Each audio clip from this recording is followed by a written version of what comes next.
je vous ai sollicité pour devenir le parrain de l'aventure Cup of Cake on the Road pour votre montagne bretonne. Je vous connaissais tout d'abord de réputation, j'ai découvert une personne ouverte, très humble, aimant les choses qui l'entourent, aimant parcourir le monde tel un corsaire collectionneur d'épices. L'un des rares chefs triplement étoilés à avoir vendu ses macarons pour des raisons tout aussi humbles, à savoir vous donner les moyens d'avoir une nouvelle vie. Vous vous consacrez davantage au voyage ainsi qu'aux maisons de Brécourt avec votre chère et tendre Jeanne. Actuellement, vous êtes le plus grand spécialiste au monde des épices et de la vanille. Vous êtes également vice-présidente des Châteaux et Relais. Vous vous êtes engagé pour la préservation des ressources humaines depuis plus d'un an, tel un défenseur de la faune et de la flore. Je dirais que la cuisine, avec un grand C, est avant tout une histoire de conscience sur l'impact de notre consommation. Alors, combien de pays avez-vous découvert grâce à votre passion pour les épices et la vanille? D'abord, Ismaël, bienvenue dans la maison de Brécourt. Merci beaucoup. J'ai évidemment beaucoup de plaisir à vous recevoir, parce que je trouve que votre initiative est formidable. Mais avec tout ce que vous venez de me dire en plus, vous ne faites que me flatter. C'est des choses que j'ai pu comprendre et que je pense sincèrement. Bon, d'abord, j'espère ne pas vous décevoir, puisqu'on va apprendre à se connaître là, pendant ce parrainage. Des pays, une multitude, dont les pays principaux, c'est effectivement l'Inde, c'est le Cambodge, c'est le Sri Lanka, c'est la Birmanie, c'est l'Amérique du Sud, Madagascar, Ouganda, Ushuaïa, Chili, Buenos Aires, Bahia, tous les grands pays où on peut trouver toutes ces épices et tous ces hommes et ces femmes qui bien souvent dans l'anonymat cueillent cette graine, cette plante, cette racine et d'être un trait d'union entre un peu ces oubliés de la planète et aujourd'hui un public beaucoup plus large, mais bien beaucoup plus large qui n'était autrefois, puisque je m'occupais de 45 couverts le midi, 45 couverts le soir. Et aujourd'hui, effectivement, cette démarche des épices est une nouvelle raison de vivre et a donné un nouveau sens à notre vie, à Jeanne et moi-même, mais aussi à toute l'équipe, parce que c'est une passion partagée, avec des rencontres merveilleuses, avec des partages, des soucis aussi, et voilà, c'est une belle aventure. Et les aventures, il faut toujours les vivre jusqu'au bout. C'est pour ça que, lorsque vous m'avez envoyé ce premier mail, je dis, voilà un jeune qui veut partir pour une belle aventure, donc il est en train d'équiper son bateau, trouver un nom à son aventure, commencer à trouver, et c'est toujours merveilleux, de commencer. Et lorsqu'on termine, on a surtout envie d'en commencer une autre. Donc voilà, vous avez vu, et je suis sûr que vous allez rencontrer plein de gens qui vont accepter de vous aider, parce que la plus belle chose, c'est de toujours tenter de vouloir concrétiser ses rêves, plus particulièrement ses rêves d'enfant. Et à partir de là, chacun se met à rêver et à concrétiser un petit peu, et vivre un peu de votre rêve. C'est pour ça que moi je crois beaucoup, et lorsqu'on présente bien souvent la jeunesse qui est plutôt bof, qui est ceci, qui est cela, moi je crois qu'elle n'a jamais eu une patate aussi merveilleuse qu'en ce moment, parce qu'on est dans une période tellement charnière où tout d'un coup il va y avoir une redistribution des cartes extraordinaire, et ça va être aujourd'hui, ça paraît un peu bloqué comme ça pour une partie de la jeunesse, mais en réalité ça va être une opportunité formidable. En plus, quand les baby boomers vont se retrouver en retraite, vous allez voir, il va y avoir beaucoup de place. Aujourd'hui, vous continuez à rechercher des épices. Oui, beaucoup.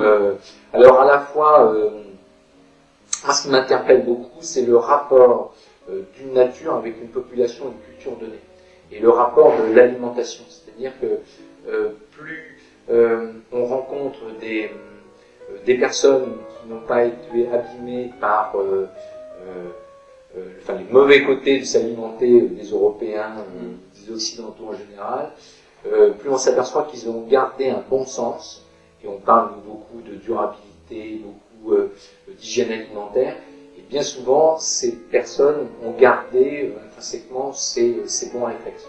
Et puis ce qui m'intéresse aussi beaucoup, c'est de présenter la biodiversité des saveurs. Faire comprendre que le poivre, il n'y a pas simplement deux poivres, le noir et le blanc, qu'il y a une multitude de variétés de poivre, qu'il n'y a pas une vanille, mais qu'il y en a aussi une multitude, qu'il y a un terroir, qu'il y a une saison, qu'il y a un millésime, qu'il y a un sol, une altitude, mais également la main de l'homme ou de la femme qui va transformer ce produit. Comme le vin, le thé. Exactement, comme le vin, le thé, enfin, finalement, on a besoin de génie de l'homme.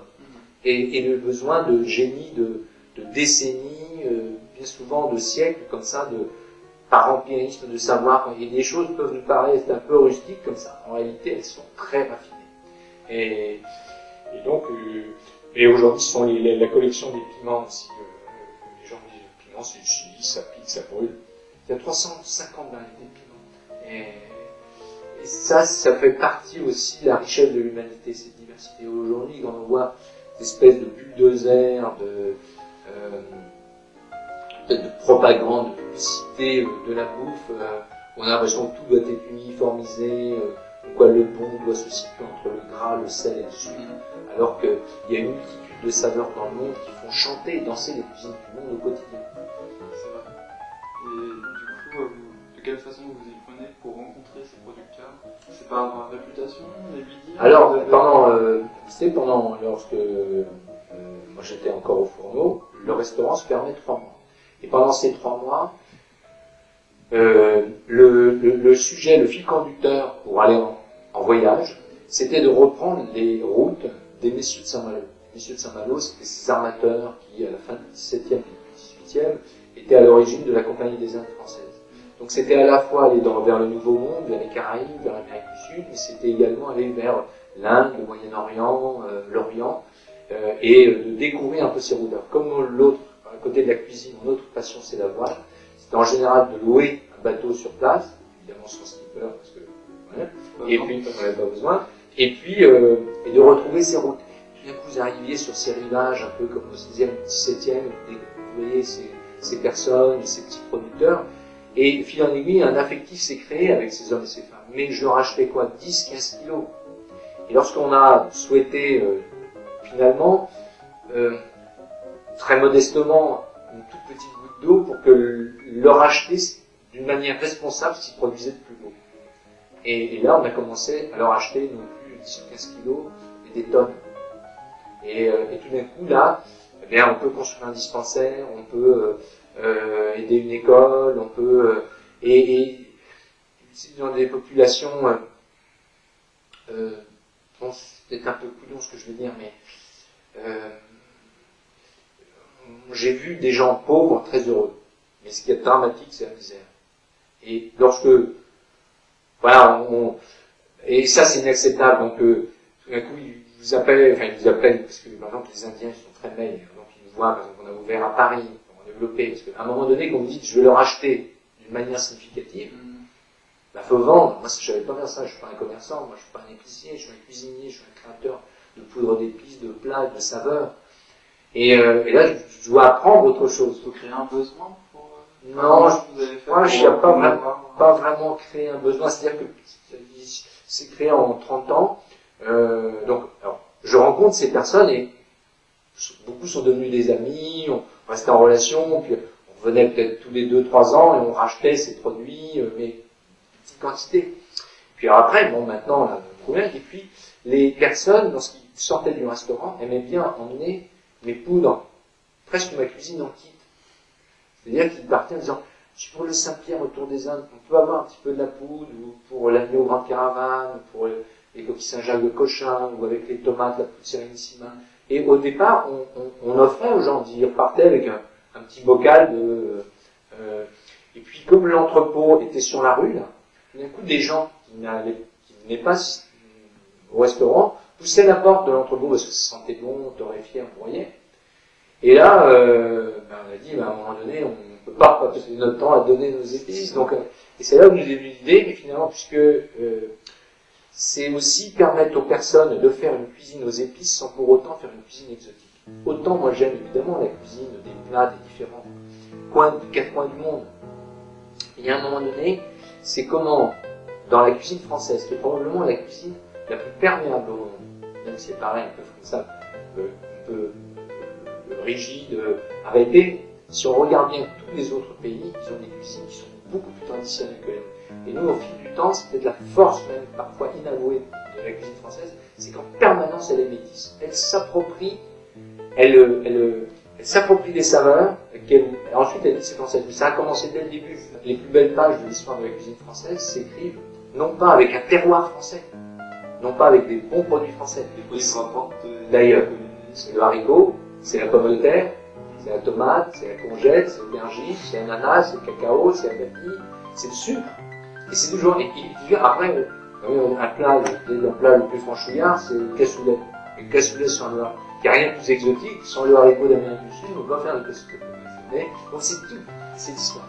Et faire comprendre que c'est de construire des saveurs, des poudres d'épices, des compositions,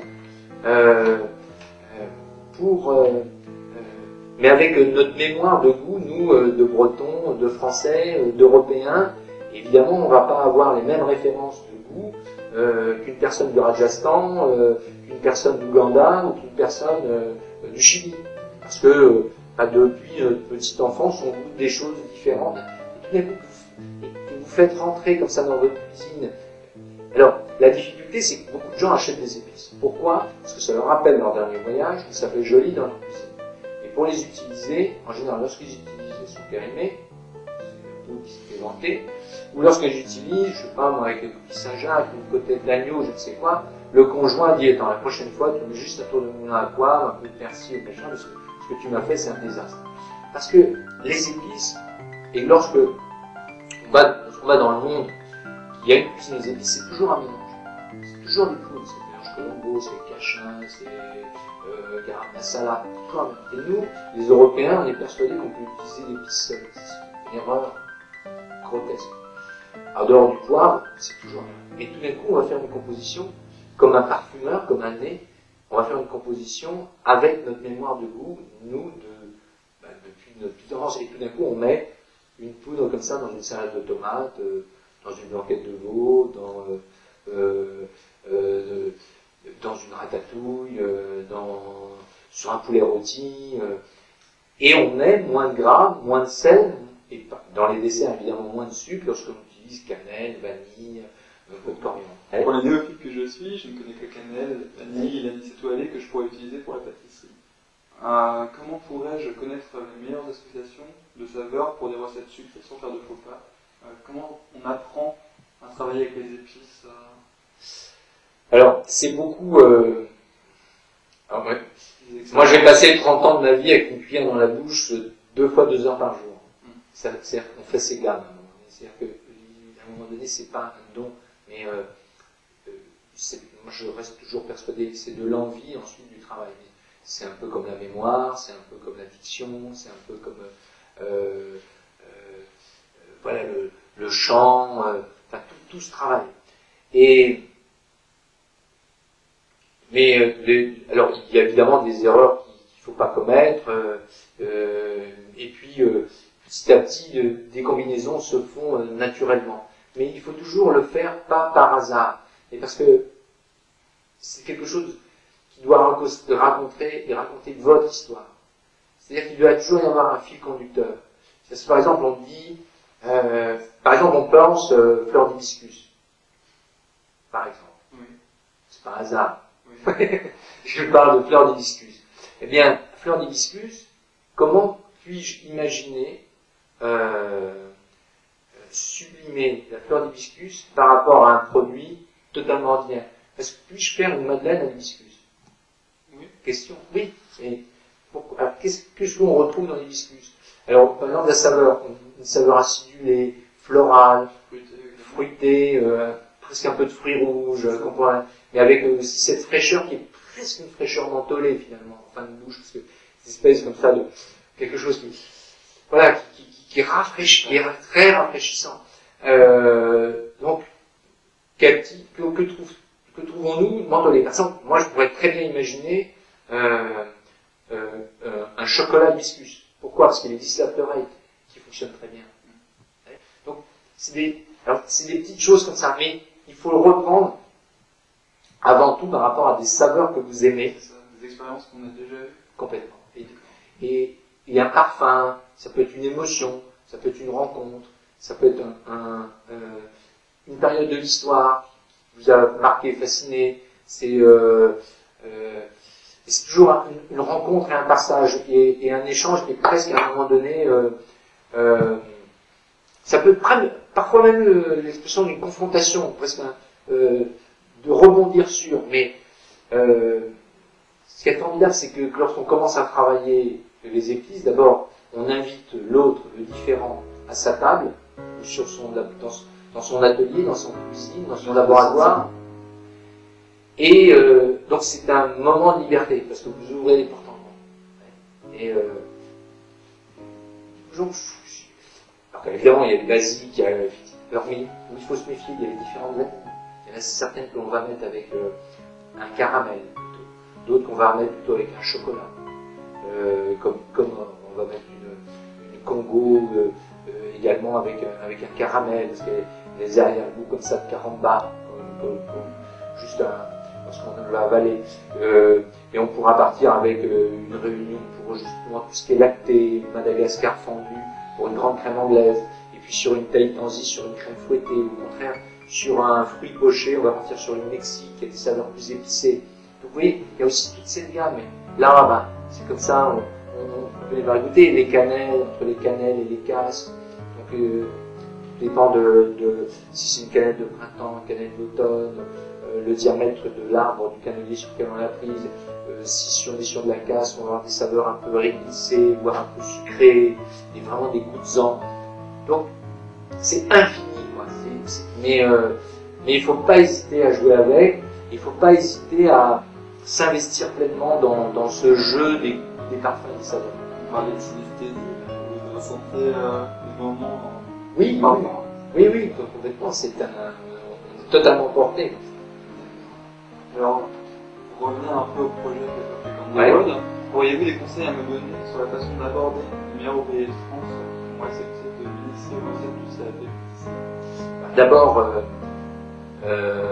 ces hommes et ces femmes sont des femmes de grande qualité, parce que ils ont le sens du travail bien fait, de la perfection, de tenter de tendre vers l'excellence, mais ils ont toujours aussi à l'esprit le partage. Et le partage, la transmission,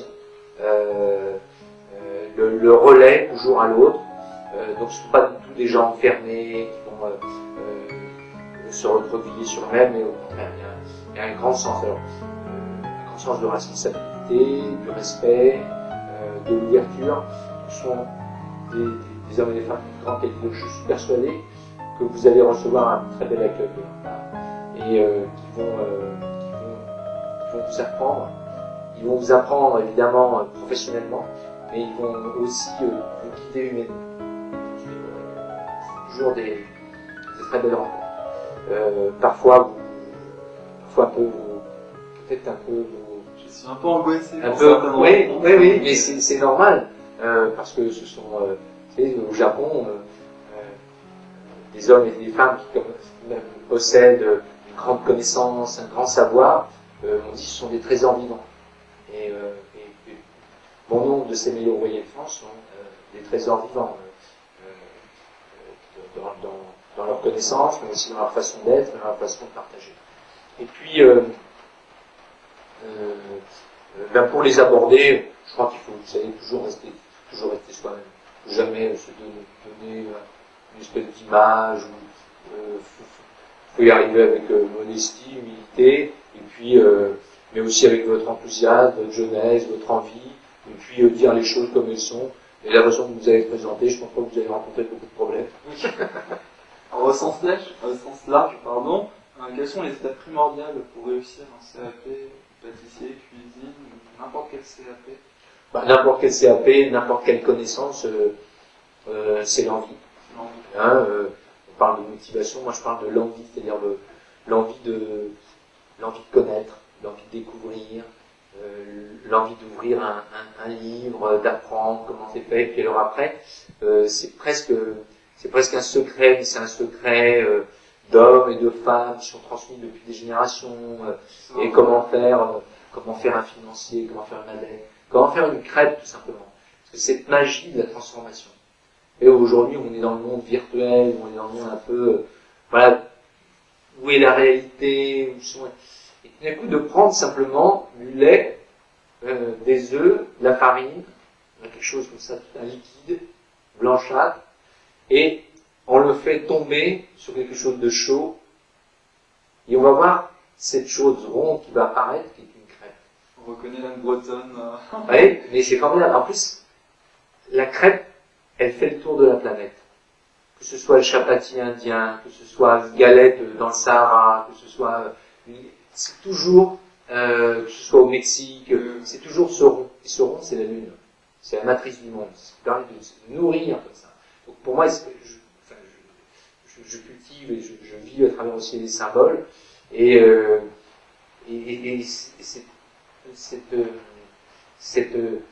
cette magie, effectivement, d'un liquide comme ça, de le faire tomber, tout d'un coup, on a quelque chose de somptueux, de beau, qui sent bon, qui est gourmand, qui va vous nourrir. Et cette galette est une vraie galette. Et la pâtisserie, c'est un peu ça, parce que c'est toujours sur une base de farine, soit une base de farine de blé, de châtaigne, de maïs, peu importe. Mais c'est un peu la transformation d'amidon, donc bien souvent on va apporter une saveur sucrée, pas trop, parce que vous savez que le sucre, on l'a multiplié par 2 au 19e, simplement pour diminuer les stocks de sucre brun qui s'étaient accumulés pendant la Révolution et l'Empire. Et comme Napoléon avait lancé un concours pour à celui qui trouverait la solution pour extraire le sucre de la betterave, évidemment les grands propriétaires fonciers du nord de la France ont planté de la betterave pour nourrir les troupes de l'empereur. Parce que c'était génial de temps de sa part, parce que c'était un moyen d'avoir de la nourriture concentrée pour une armée incroyable, et pour remonter le moral du peuple. Mais du coup, ils ont stocké, il y a eu une surproduction. Alors ils ont trouvé un slogan, c'était un premier slogan déjà d'État, manger du sucre, il n'y a rien de plus simple que le sucre. Parce que c'est tout d'un coup de l'énergie qui va directement au cerveau. Alors, tant qu'on se dépensait à l'époque dans les campagnes, dans les usines, voilà, on est tous en mouvement. Aujourd'hui, c'est un peu les bureaux, l'ordinateur, machin. Le seul mouvement du matin, c'est de s'essuyer en sortant de la douche avec sa serviette. Le seul exercice de la journée. Donc on se dit, et là, bon, mais évidemment, les excès de sucre, c'est avec les effets collatéraux sur le diabète, la maladie cardiovasculaire. Donc, moi, première chose, par rapport justement à la pâtisserie, chasse le sucre. Pour le remplacer par des épices. Pour le remplacer par la cannelle. Qui permet de complètement réguler le taux d'insuline. C'est instinctivement, les hommes, dès qu'ils ont commencé à utiliser beaucoup de sucre, ils ont utilisé beaucoup de cannelle. Ils ne savaient pas, presque instinctivement, ils ont compris pourquoi le moyen de limiter les méfaits du saccharose, c'était d'y ajouter de la cannelle pour justement réguler son taux d'insuline. C'est incroyable, j'adore ces histoires. Quand vous commencez à gamberger là-dessus, vous dites, mais alors la cannelle, cette histoire, elle poussait sur Séti, qui était protégé avec ses crocodiles. C'était une légende, mais en fait c'était un peu vrai, parce que c'était Ceylan, c'était Sri Lanka, qui grouille encore des crocodiles, et qui punit. Donc c'était vrai, la légende arabe. Et à partir de là, les vanilles qui permettent de lisser complètement, et puis de travailler aussi avec des acidulés, comme le sumac, comme les graines de grenade. Enfin, et puis aller sur des fruits séchés plutôt. Par exemple, une mangue juste séchée, des lamelles de mangue qui sont juste séchées au soleil, pas besoin d'y rajouter du sucre, c'est absolument divin comme ça. J'ai goûté ça, Marie, mon petit frère, habite à Nouméa, ouais. Et elle avait ramené justement de la mangue séchée, qui remplace les bonbons. Évidemment. C'est des souvenirs. Alors, auriez-vous un mot pour les passionnés, les jeunes passionnés de pâtisserie qui veulent se mettre à faire un CAP, à passer leur CAP cette année? Courage, passion. Non, je vais dire, ils vont vivre une très belle aventure, donc bon vent pour cette aventure qui les portera s'ils apprennent un solfège. Et lorsqu'ils maîtriseront ce solfège, il faut absolument qu'ils l'apprennent ce solfège. Alors c'est un peu fastidieux au départ, c'est un peu rébarbatif parfois, mais il faut absolument qu'ils prennent conscience que c'est de la technique, la pâtisserie au départ. Et que lorsqu'ils possèdent cette technique, lorsqu'ils possèdent ce solfège, eh bien, ils pourront jouer une musique merveilleuse, ils pourront jouer de la leur, et ils pourront chanter libre comme un oiseau sur l'arbre. C'est une belle histoire que vous avez contée. Merci beaucoup Olivier Rollinger de votre accueil. Vous l'aurez tous compris, l'aventure Cup of Cake on the Road est une histoire de relations humaines et j'espère que vous aurez envie de faire quelque chose de vos 10 doigts, alors cupcake-ment, Ismaël.